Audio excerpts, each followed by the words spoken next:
আমি একটু ইভেন্টের বিস্তারিত। সুস্থ দেহে সুন্দর মন, এই প্রবাদ নতুন নয়। সেই সুস্থ দেহের গঠনে এবার এগিয়ে এলো আরও একটি প্রতিষ্ঠান, ভেলোসিটি, যারা প্রথমবারের মতো আয়োজন করতে যাচ্ছে ম্যারাথনের মতো এক দৌড় প্রতিযোগিতা। তাই ঘটা করে জানানো হলো সে খবর। আপনারা ভেলোসিটি সম্পর্কে জানলেন এবং আমাদের এই আয়োজনের ব্র্যান্ড অ্যাম্বাসেডর গিনিস বুকে নাম লেখানো একমাত্র বাংলাদেশি ক্রীড়াবিদ জোবেদা রহমান লিনু এবং ক্রীড়া সংগঠক রাজিবউদ্দিন আহমেদ চপল। কেন তারা যুক্ত হলেন এমন আয়োজনে, নিজেরাই দিলেন সে ব্যাখ্যা। তারা একেবারে নতুন একটা অর্গানাইজেশন, তারা প্রথমবারের মতন এই ম্যারাথনটা করছে। 15 কিলোমিটার, 7.5 কিলোমিটার বা 1 কিলোমিটার বাচ্চাদের জন্য।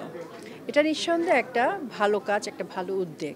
প্রতি বছরই আমরা এরপরে শুরু করব বাচ্চাদের।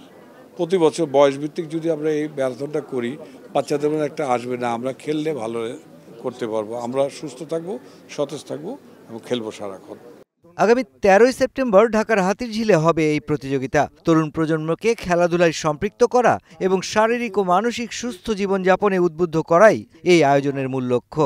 প্রতিযোগিতায় অংশগ্রহণে এরই মধ্যে 3000-এরও বেশি রেজিস্ট্রেশন সম্পন্ন হয়েছে। আমাদের আরও কিছু ন্যাশনাল পর্যায়ে কিছু প্রাইডকে আমরা এবার হাইলাইট করব। তো এইবার আয়োজনটাতে আমাদের এটাই হচ্ছে মূলত টার্গেট, যে যারা তারুণ্য আছে তাদের সাথে আমাদের চ্যাম্পিয়নদের একটা মিলন মেলা এখানে ঘটাতে চাচ্ছি আমরা। আজকে আমরা সেকেন্ড ফেজের রেজিস্ট্রেশন আবার অন করব। এটা খুব সীমিত সময়ের জন্যই থাকবে, কারণ আমাদের স্লট খুব একটা খালি নাই।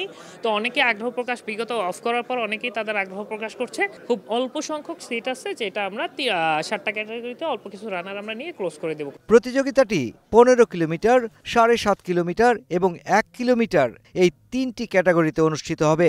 বিজয়ীদের জন্য থাকবে আর্থিক পুরস্কার, ক্রেস্ট ও মেডেল। তবে সবচেয়ে বেশি গুরুত্ব পাচ্ছে অনূর্ধ্ব 12 বয়সী শিশু কিশোরদের প্রতিযোগিতা। 1 কিলোমিটার দৌড়ানোর পর যেখানে সবাই হবে প্রথম, সবাইকেই দেয়া হবে পুরস্কার। আমাদের press conference. Mushfiqur Rahman, star news, Dhaka.